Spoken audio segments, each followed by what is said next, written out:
আলাইহিসসালামের মতো, ইউসুফ আলাইহিসসালামের মতো আল্লাহর আদেশের সামনে আত্মসমর্পণ করেছে। আল্লাহর সামনে নিজেকে সঁপে দিলেই সম্মান, আল্লাহর সামনে আত্মসমর্পণ করলেই ইজ্জত। ইসলামকে রেখে দিয়ে অন্য কোথাও ইজ্জত খুঁজলে আমাদেরকে বেইজ্জতি করে ছাড়বেন কে? এজন্য ওমরে ফারুক রাদিয়াল্লাহু তাআলা আনহু বলতেন, নাহনু কওমুন আ'আজ্জানাল্লাহু বিল ইসলাম ফাইন বিতাগাইনাল ইজ্জাতা বিগাইরিহি আযাল্লানাল্লাহ। আমরা এমন জাতি, যে জাতিকে আল্লাহ তাআলা ইসলামের মাধ্যমে সম্মানিত করেছেন। ইসলাম ছাড়া অন্য কোথাও যদি আমরা সম্মান খুঁজি, আমাদেরকে বেইজ্জত করবেন কে? আমাদের সম্মান ইসলামে। ইসলাম সময়ের অপরিহার্য বাস্তবতা, অপরিহার্য বাস্তবতা। স্যামুয়েল হ্যান্টিংটন একটা বই লিখে গোটা বিশ্ব কাঁপিয়েছেন, দ্য ক্ল্যাশেস অফ সিভিলাইজেশন, সভ্যতার সংঘাত। এই পৃথিবীতে অনেক সভ্যতার উত্থান হয়েছে, পতন হয়েছে। এরপরে এমন এক সভ্যতা দাঁড়াবে যে সভ্যতার পতাকার মধ্যে থাকবে লেখা লা ইলাহা ইল্লাল্লাহ। ওই সভ্যতার পতন পৃথিবীর কেউ করতে পারবে না। চিল্লায় বলেন ঠিক কিনা? সেটাই হচ্ছে ইসলাম। নাহনু কওমুন আ'আজ্জানাল্লাহু বিল ইসলাম। আমরা এমন জাতি, যে জাতিকে ইসলাম দিয়ে সম্মানিত করেছে কে? ফাইন ইবতাগাইনাল ইজ্জাতা বিগাইরিহি আযাল্লানাল্লাহ। ইসলাম ছাড়া অন্য কোথাও যদি আমরা সম্মান তালাশ করি, আমাদেরকে আল্লাহ তাআলা অপমানিত করে ছাড়বেন। ইসলাম বিরোধী কোনো মতবাদ আমরা মানব না। চিল্লায় বলেন ঠিক কিনা? ইসলাম আছে, ইসলাম থাকবে। যারা ইসলামকে মাটির নিচে গেড়ে ফেলতে চায়, ওরা জানে না ইসলামের ধর্ম কি। ইসলাম চারা বীজের মতো, ইসলামকে জমিনের ভিতরে গেড়ে দিতে চাইলে এটা শাখা প্রশাখা নিয়ে আসমানের দিকে, উপরের দিকে উঠে যায়। চিল্লায় বলেন ঠিক কিনা? এজন্য আল্লাহর হাবিব বলেন, 6টি মৌলিক কর্মসূচির সারমর্ম হলো ইসলাম। আওয়াজ করে বলেন তো কয়টি? হাদিসে জিবরিলে সাইয়েদনা জিবরিল আলাইহিস সালাম বিশ্বনবীকে বললেন, ও নবী আপনি বলেন তো ইসলাম কি? ইয়া মুহাম্মদ আখবিরনি আনিল ইসলাম। ইসলাম কারে বলে আপনি বলেন। আল্লাহর হাবিব বললেন, আল ইসলামু আন তাশহাদা আন লা ইলাহা ইল্লাল্লাহ ওয়া আন্না মুহাম্মাদার রাসূলুল্লাহ। আল্লাহর হাবিব ফরমান, 6টি মৌলিক কর্মসূচির সারমর্ম হলো ইসলাম। এক হলো তুমি সাক্ষী দিবা আল্লাহ ছাড়া কোনো ইলাহ নাই, মুহাম্মদ ছাড়া রাসূল নাই, তিনি আমাদের রাসূল। সালাত কায়েম করবা, যাকাত আদায় করবা, সামর্থ্য থাকলে আল্লাহর ঘরে হজ করতে যাবা। এই 6টা কর্মসূচির সারমর্মের নাম হলো ইসলাম। ময়মনসিংহবাসী আওয়াজ করে বলেন, এই 6টা কর্মসূচির সারমর্মের নাম কি? তাহলে ইসলাম কারে বলে বুঝতে পারছেন? তাহলে 10 নম্বরের 1 নম্বর আমরা বুঝে ফেলছি, ইন্নাল মুসলিমিনা ওয়াল মুসলিমাতি। আল্লাহ বলেন, মুসলিম পুরুষ এবং নারী আমার কাছে প্রিয়, যারা আমি আল্লাহর আদেশের সামনে নিজেদেরকে সোপর্দ করে দেয়, সারেন্ডার করে দেয়, আমি আল্লাহর বিধানের সামনে নিজেকে সঁপে দেয়, আমি আল্লাহর ইচ্ছার সামনে নিজের ইচ্ছা বিসর্জন দেয়, আমি আল্লাহর সামনে সে সারেন্ডার করে, আত্মসমর্পণ করে, সেই মুসলিম। ঠিক কিনা বলেন? তাহলে 1 নম্বর বৈশিষ্ট্য ইন্নাল মুসলিমিনা ওয়াল মুসলিমাতি। এরপরে আল্লাহ বললেন ওয়াল মুমিনিনা ওয়াল মুমিনাতি, বিশ্বাসী নারী এবং পুরুষ। আত্মসমর্পণকারী নারী এবং পুরুষ যেমনি আল্লাহর কাছে প্রিয়, ইমানদার পুরুষ এবং নারীরাও আল্লাহর কাছে প্রিয়। পড়েন সুবহানাল্লাহ। মুমিনিনা ওয়াল মুমিনাতি। দেখেন, আমি আলোচনার শুরুতেই বলেছি, এই আয়াতে আল্লাহ তাআলা পুরুষদের কথা বলার সাথে সাথে পাশাপাশি কাদের কথা বলেছেন? নারীদের কথা। আওয়াজ করে বলেন, কাদের কথা?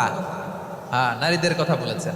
এজন্য মুমিনিনা ওয়াল মুমিনাতি, আল্লাহ ইমানদার পুরুষদের যেমনি পছন্দ করেন, ইমানদার নারীদেরকেও তিনি পছন্দ করেন। ঈমান মানে হচ্ছে স্বীকৃতি দেওয়া। ঈমান মানে স্বীকৃতি দেওয়া। কিসের স্বীকৃতি? বিশ্বাসের স্বীকৃতি। কিসের? মাশাআল্লাহ, বিশ্বাসের স্বীকৃতি। এই পৃথিবীতে বিশ্বাসের দাম বড্ড বেশি।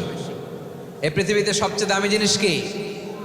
বিশ্বাস। বিশ্বাস ছাড়া এই জগৎ চলে? স্বামী স্ত্রীর সম্পর্ক কিসের উপর টিকে থাকে বলেন তো? হ্যাঁ, বিশ্বাসের উপর টিকে থাকে। স্বামী স্ত্রীর সম্পর্ক টিকে থাকে বিশ্বাসের উপর। আচ্ছা, পার্টনারশিপে যারা ব্যবসা করেন, পার্টনারশিপের বিজনেস, এটা টিকে থাকে কিসের উপর? বিশ্বাসের উপর। এই জগৎটাই চলে বিশ্বাসের উপর। বিশ্বাসীরা এই পৃথিবীতে না থাকলে আল্লাহ এই পৃথিবীও টিকায় রাখতেন না। একজন বিশ্বাসী এই পৃথিবীর বুকে বেঁচে থাকলে আল্লাহ তাআলা এই পৃথিবী ধ্বংস করবেন না। চিল্লায় পড়েন আল্লাহু আকবার। এই পৃথিবীর সবচেয়ে দামি বস্তু বিশ্বাস, সবচেয়ে দামি। বিশ্বাস দিয়ে এই পৃথিবী চলে।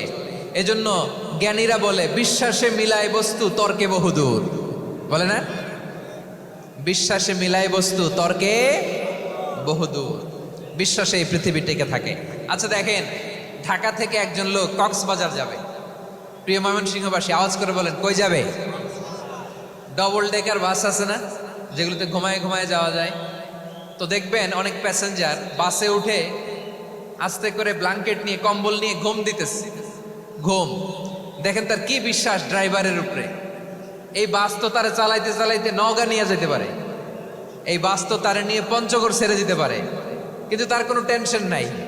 সে দেখবেন ব্ল্যাঙ্কেট নিয়ে কম্বল নিয়ে দিছে জনমের ঘুম। এর কারণ তার বিশ্বাস আছে যে সকালবেলা এই বাস কক্সবাজারেই পৌঁছবে। দেখেন বিশ্বাসের কত দাম। ঢাকা থেকে জেদ্দা ওমরা করতে যারা যান দেখবেন 40,000 ফিট উপরে বিমানে অনেকে কম্বল চাপা দিয়ে ঘুম দিতেছে। ঘুম এই বিমান 40,000 ফিট উপর দিয়ে পাইলট চালায়া এটাকে আফ্রিকার জঙ্গলে নিয়ে যায় নাকি ভারত মহাসাগরে নিয়ে যায়, তার কোনো টেনশন নেই। সে ঘুম, কারণ তার পাইলটের উপর, এই এয়ারলাইন্সের উপর বিশ্বাস আছে যে সকালবেলায় এটা জেদ্দা আন্তর্জাতিক বিমানবন্দরে ল্যান্ড করবে। ঠিক কিনা বলেন? বাবা তার কলিজার টুকরো সন্তানকে, ছোট্ট ছেলেটাকে দেখবেন মাঝে মাঝে আদর করে এরকম শূন্যে ছুঁড়ে মারে। আপনারা মারেন? ময়মনসিংহের বাবারা বাচ্চাদের সাথে এরকম মজা করেন না? তো উত্তর দেন না কেন? আপনারা করেন? বাবা তার সন্তানকে, ধরেন ছোট্ট মেয়েটাকে আদর করে কোলে তুলে এরকম শূন্যে ছুঁড়ে মারে। তো মেয়েটাকে শূন্যে ছুঁড়ে মারলে দেখবেন মেয়েটা খিলখিল করে হাসে, খিলখিল করে হাসে। ও যদি নিচে পড়ে ওর হাতও ভাঙবে, পাও ভাঙবে, তারপরেও হাসে। কেন হাসে? কারণ মেয়েটার বিশ্বাস আছে যে আব্বু আমারে ছাড়বে না, আব্বু আমাকে ঠিকই ধরে ফেলবে। চিল্লায় বলেন ঠিক কি না? বিশ্বাস এই পৃথিবীর সবচাইতে দামি সম্পদ। এজন্য একজন বিশ্বাসী জমিনের মধ্যে বেঁচে থাকলে জমিনের উপর আল্লাহ প্রলয়ঙ্কারী কিয়ামত দিবে না। এজন্য আল্লাহ বললেন ওয়াল মুমিনিনা ওয়াল মুমিনাতি, বিশ্বাসী পুরুষ এবং নারীকে আমি আল্লাহ বড্ড ভালোবাসি। তারা এমন ভাবে বিশ্বাস করে না দেখে বিশ্বাস। আল্লাহ বলছেন আল্লাযীনা ইউমিনুনা বিল গায়বি ওয়া ইউকিমুনাস সালাহ, আমার বিশ্বাসী বান্দারা না দেখে বিশ্বাস করে। অদৃশ্যের প্রতি তারা বিশ্বাস রাখে, না দেখে বিশ্বাসটাই আসল বিশ্বাস। ঠিক কিনা বলেন? আচ্ছা বুঝে থাকলে উত্তর দেন। আমার হাতে 3টা চকলেট নিয়ে যদি আমি বলি এই যে আমার হাতে চকলেট, তুমি বিশ্বাস করো? আপনি তো বলবেন করি, কারণ চকলেট তো দেখা যায়। বিশ্বাস না করে যাবেন কই? কিন্তু আপনারা না দেখায়া 3টা চকলেট এরকম মুষ্টিবদ্ধ করে পিছনের দিকে নিয়ে যদি বলি বন্ধু আমার পিছনে ডান হাতের মুঠায় কিন্তু 3টা চকলেট আছে, বিশ্বাস করো? ও না দেখেও যদি বলে বন্ধু তুই যেহেতু বলছিস বিশ্বাস করি, যদি করে এটাই আসল বিশ্বাস। না দেখে বিশ্বাস করাটাই আসল বিশ্বাস। চিৎকার করে বলেন ঠিক কি না? এজন্য আল্লাহ বললেন না দেখে বিশ্বাস হলো আসল বিশ্বাস। অদৃশ্যের প্রতি বিশ্বাসকে বলে প্রকৃত বিশ্বাস। আল্লাযীনা ইউমিনুনা বিল গায়ব, আমার বান্দারা না দেখে আমি আল্লাহর উপর বিশ্বাস করে। এবার বিশ্বনবী বললেন 6টি মৌলিক কর্মসূচির সারমর্মের নাম যেমনি হলো ইসলাম, ঠিক তেমনি 6টি মৌলিক বিশ্বাসের বিষয়ের উপর ঈমান আনার নাম হলো বিশ্বাস। সুবহানাল্লাহ বলেন। 6টা মৌলিক বিষয়ের উপর যদি আপনি বিশ্বাস রাখেন এটা হচ্ছে ঈমান। সেটা কি? সাইয়েদনা জিবরাইল বললেন ইয়া মুহাম্মদ আখবিরনি মাল ঈমান, ঈমান কারে বলে বলো। আল্লাহর নবী বললেন আন তুমিনা বিল্লাহ, আল্লাহর উপর ঈমান আনবা। কার উপর? আরো জোরে বলেন কার উপর? আল্লাহ নামটা আপনাদের ভাল লাগে? আল্লাহর জিকির যে করছেন কেমন লাগে? সবাই মিলে গলা ছেড়ে আল্লাহরে ডাক দেন তো, বলেন আল্লাহ। আরো জোরে আল্লাহ। প্রাণ খুলে একসাথে ইয়া আল্লাহ। আল্লাহ নাম যতই জপি ততই মধুর লাগে, নামে এত মধু থাকে কে জানি তো আগে। আল্লাহ নাম যতই জপি, ও নাম জপে প্রিয়তম ও নামে জপে মজনু সম, ওই নামে পাপিয়া গাহে, হৃদয় গোলাপে বাগে, আল্লাহ নাম যতই জপি। সুবহানাল্লাহ বলেন। আল্লাহর নাম এত মধুমাখা নাম, এত জাদুমাখা নাম, সব নবীরা এই নামের জিকির করেছেন, সব আল্লাহর ওলিরা এই নামটি জপেছেন। এজন্য এই নাম জপলে হৃদয় শান্ত করে দেয় কে? এজন্য আওয়াজ করে আল্লাহরে আবারও ডেকে বলেন ইয়া আল্লাহ। বিশ্বনবী বললেন ঈমান মানিয়ান তুমিনা বিল্লাহ, আল্লাহর উপর ঈমান আনবা, ওয়া মালাইকাতিহি ফেরেশতাদের উপর ঈমান আনবা, ওয়া কুতুবিহি আল্লাহর পাঠানো কিতাবের উপর ঈমান আনবা, ওয়া রুসুলিহি রাসূলের উপর ঈমান আনবা, ওয়াল ইয়াউমিল আখিরি শেষ বিচারের প্রতি ঈমান আনবা, ওয়া তুমিনা বিল কদরি খাইরিহি ওয়া শাররিহি আল্লাহর দেয়া তাকদীরের উপর ঈমান আনবা। ঠিক কিনা বলেন? তাহলে এই 6টা মৌলিক বিষয়ের উপর বিশ্বাসকে বলে ঈমান। আল্লাহ ওই ঈমানদারদেরকে পছন্দ করে যাদের ঈমান এরকম মজবুত। আল্লাহ বললেন ওয়াল মুমিনিনা ওয়াল মুমিনাতি, ঈমানদার পুরুষ এবং নারীরাও আমার কাছে বড্ড প্রিয়। তাহলে আমার প্রিয় ভাইয়েরা, ইসলাম যেমনি বুঝেছেন সারেন্ডার, ঈমান মানে হচ্ছে বিশ্বাস, বিশ্বাসের স্বীকৃতি। এই বিশ্বাস না থাকলে ওই মানুষের কোনো দাম নাই। ঈমান ছাড়া নেক আমলের কোনো দাম নাই। ঈমান হলো সংখ্যার মতো, নেক আমল হলো শূন্যের মতো। বুঝে থাকলে উত্তর দেন, ঈমান কিসের মতো? কথা বলে না, বুঝে নাই বোধহয়। ঈমান কিসের মতো?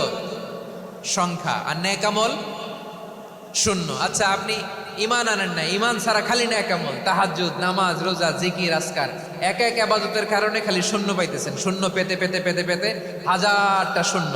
এটার কোনো দাম আছে? কথা কয় না, দাম আছে। কিন্তু আপনি ঈমান আনার পর একটা সংখ্যা পেয়ে গেলেন, এক।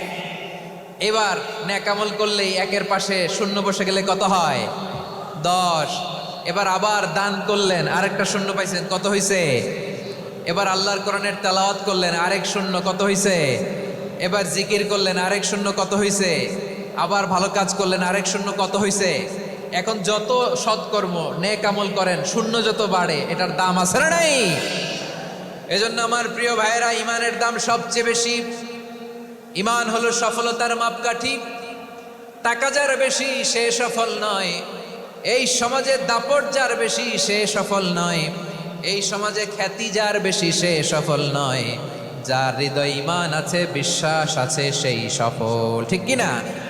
এজন্য রব্বুল আলামিন বলেন কদ আফলাহাল মুমিনুনাল্লাযীনা হুম ফি সলাতিহিম খাশিউন, সফল হয়েছে তারা, ঈমান এনেছে যারা। আমার প্রিয় ভাইয়েরা, এই ঈমান হলো সফলতার মাপকাঠি। এই ঈমান হলো বিজয়ের পূর্ব শর্ত। ইসলামের বিজয় আমরা বাংলাদেশে চাই কি চাই না? আওয়াজ করে বলেন। রব্বুল আলামিন বলেন ওয়ালা তাহিনু ওয়ালা তাহজানু ওয়া আনতুমুল আ'লাউনা ইন কুনতুম মুমিনিন। তোমরা চিন্তিত হয়ো না, ভেঙে পড়ো না, হতাশ হয়ো না, চিন্তিত হয়ো না, তোমাদেরই বিজয় হবে যদি তোমরা মুমিন হও। ঠিক কিনা বলেন? আপনারা কি অত্যাচার, আযাব, জুলুম দেখে ভয় পান? হ্যাঁ, নবীদের উপর অত্যাচার ছিল কি ছিল না? সাহাবাদের উপর ছিল কি ছিল না? এজন্য কোনো অত্যাচার, হুমকি, দামকি